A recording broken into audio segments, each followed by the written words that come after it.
Guess what? You can learn and develop those two things, right?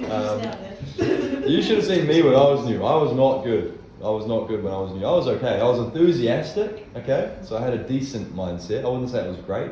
And it was up and down a lot, my attitude, right? But I was excited about the new thing. And I didn't know how long it would last or how long I would last. But I was always like I was a country boy. I was like keen to work and see what I could get out of it, right? But I was only like here for 3 to 4 months. I was like, give it a crack for 3 or 4 months, see what happens. Whoever like you, I was like, see what happens. People ask my goals, and I'm like, goals, like, it's fucking stupid. Like, what's a goal, So, but I think eventually you'll realize, like, if you have something that you're trying to hit and you just commit to it, even for a few months, you'll just go there so much quicker. So, just to explain the industry really briefly, what would you say is like your daily task or thing that you need to do? Like, what do you do day to day? Make sure you got everything, like your bib, That's what you need, yeah. Okay. But what if someone's like your mum's friend? It's like, so what are you doing for work again? Like, what do you do? Sell. You sell? Sell what? Non-for-profits. You sell non-for-profits. What's a non-for-profit? It's a charity. No, it's not. That's different to a charity. You work on behalf of. You sell charities, okay? You sell. You're helping charities because they don't have the resources to, like, in-house resources. Getting close. I like that. Okay. Yeah. Okay. So we represent charities face to face, and we do sales for them to find customers that want to support and sponsor, because they don't have the time, money, resources to do that themselves. Cool. So they outsource that to us. So at the end of the day, we're a marketing company that helps charities. Cool. Sound good? So you need to be able to explain that, without getting too complex on it, because what we do is a bit different to other industries, but you've got to be confident enough to say that. So it all starts with a sale or a customer acquisition. So how does the money flow? What happens when Matthew does a sale? The customer signs up on the iPad, and then what happens? Does anyone know after that? They expect a welcome call into. Yeah, that's for the customer. What about the money? So what happens? Matthew's representing Heart Foundation, and he signs up. Mrs. Jones, she's 60, about to retire, run her own accountancy business for 40 years. Well done, bro, that's good quality sale. And then she may or may not get a welcome call, but where does that money go? Her money goes directly to Charity. Cool, Heart Foundation, and then Heart Foundation then receives that because it's digital, it's online.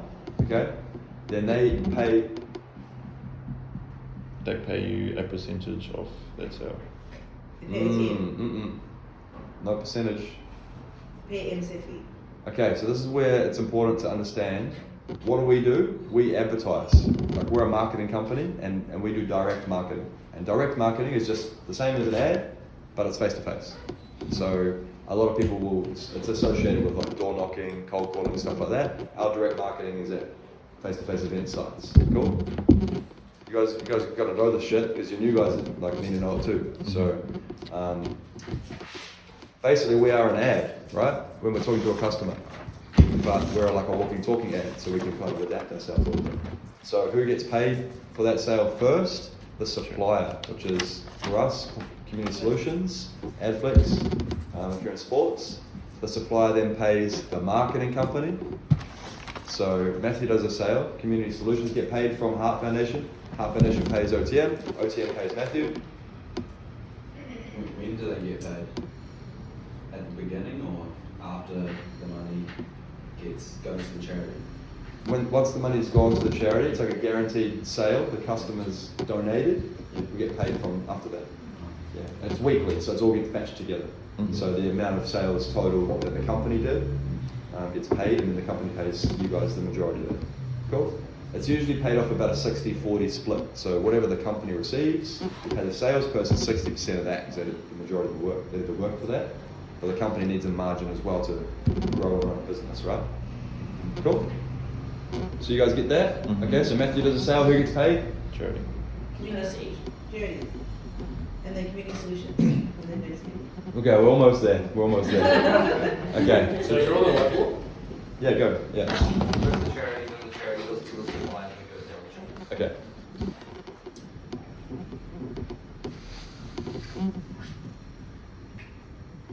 Lovely. Lovely. All right, let's say Lana's just started an apprenticeship as an electrician. She's a Sparky now, okay? Or, I don't know enough about Sparkies. She's a builder. She's an apprentice builder. Cool? Who she work for? She works for Brook Consultancy, okay? That's the company, okay? And Brook Consultancy needs to get their material or their wood or their shit from somewhere, right? It's called a supplier. Let's say it's Placemakers. Cool? And Placemakers needs to get their wood from, I don't know, fucking somewhere overseas. Cool? It's the same. So it's the same flow, the same process, exactly the same as that. So if you think about it like that, it's a lot easier to understand. It's just the supply chain. Cool? Okay. That took a little bit longer than I thought actually. We got our heads around that, we're good. So Matthew does a sale. He doesn't get paid for it yet, but the money goes directly to the charity. Okay? The charity pays us then out of their marketing or advertising budget. Okay? They pay the supplier pays the company pays the RCA, everyone's happy. Cool? Okay. Alright, so what's the life goal for you guys? Like, has everyone got a bit of a goal they're trying to achieve? Like, what are you guys trying to get out of the business long term? Success. Okay. Success? What does success mean for Connor? Happiness, Yep. wealth, Mm-hmm. and I guess freedom. Nice. I like the happiness. Happiness is a hard one to define, yeah? And I've thought over the years that happiness would mean more free time, but there's an amount. There's an amount, I think that's the right amount. Because if you have too much free time, you just turn into a bit of a bum. And then you probably won't be doing enough for your business or your life to maintain that lifestyle. And then it'll decline and you're back to the grind again. Mm-hmm. Okay, so you got to get the balance right. But yeah, I think for myself, those things: family, money, travel, holidays, lifestyle, casino. Maybe some of you guys like to gamble. I don't know. Mm-hmm. What about for you, Lana? What's success for you? Probably similar, like, more time, but like, more time to do what I want to do, without the influence of Mhm. other things. Yeah, cool. Buy yourself time. Most people trade their time for money. Yeah, they get an hourly rate or a salary, so they clock in, do the work, get paid for that time that they're there. Cool. Sales is different. It's about the value for while you're there. So you could leave early and get paid for. If Connor stayed the whole day and doing more sales yesterday, he would get paid the same as he did for less hours. So it's about the value. If you get good enough at that, you can teach others, you can grow a team, you can build a company. Then eventually, how do you get paid running a business? You pay from the value you bring to the market, right? Yeah. So if your business is doing XYZ sales every week, you make a certain amount of profit, then you can choose how much of that profit to take and pay yourself.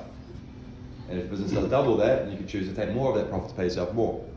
But it's not about your time that you're in the business, it's about how you're managing the business and how it's operating. So there'll be times when Nick is running his business where he doesn't have to put as much time into it, but then there's times where his business demands that he puts a lot of time into it. Like he might be working later at night or weekends or whatever to make sure everything's organised and set. So it's a little bit different to the clocking in, clocking out mentality, right?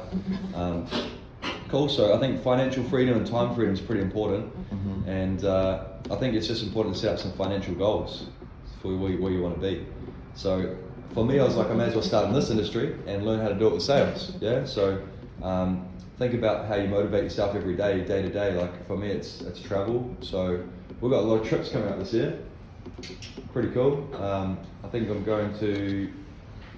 I've got a Gold Coast in like 4 weeks. Then like a couple of weeks after that, I'm going to Queenstown. Then a week after that, I'm going to Bali. And then like a month or two after that, I'm going to Malaysia. It's like the most trips I've ever done in like 6 months in a short space. It's pretty cool though. So that's what motivates me. You know, if I'm feeling a bit shit in the morning, or a bit average, or a bit sick, or something like that, that's what motivates me. So you have to have that reason to be able to get out of bed and do it. So for you guys, when you're in the field and you're grinding and the weather's a bit shit, or it's cold, or like you've seen the forecast today, fucking winter's just pretty shit, right? Like the weather sucks. So you gotta have something to motivate yourself, okay? So let's just go through some income things real quick and talk about different levels of the business, how it works, and then I'll go through some of the EC stuff as well and potential long term, okay? So, as a standard leader in the field, what do you reckon you should be making in income? 1,000 a week? Yeah. Or 10 to I think you should be trying to make at least 1,200 a week, which is 60k. yeah. Cool. You might not make it. If you make 1,000 a week, that's 50k. Yeah. So, do we reckon it's realistic to be able to do that every week if you're pretty good? Mm-hmm. Yeah. Have you got examples of people that are doing it Yeah. every week? Yeah. Cool. What's someone in Ignitions that's doing 3.5k plus every week? Like in the city, at least 3k and 5k on road trips and stuff like that. There's got to be a few. Probably myself. Yeah. Kira, Yeah. Jordan recently, he's been doing pretty good. Yeah. Ethan's doing really well. Yeah. Zach, he's new. I think he'll be more consistent like that as well. It's actually in his second or third week, and he Yeah. did like 5k week one, maybe three. Yeah. Was it 3k in the city? Yeah. You know, so he's pretty on. Good start. What's Cool. the equivalent to that for sign-ons? 3k is about 12. 12? Yeah, 12, something like that. So 12 to 15. He's been averaging. So his first week he did 5k, which is like 23, 25 sales. Yeah. Week one, not bad, eh? That's good, man. Yeah, the week one record in charities is 23, I think, 22, 23. So, Well, so he would have beaten the week one record in charities. Pretty good. Okay, 60k. How old are you guys, real quick? We'll just go around the circle real quick because I think it's also important to kind of have a bit of pride about where you're at with your level of sales versus your age and stuff. Start with you.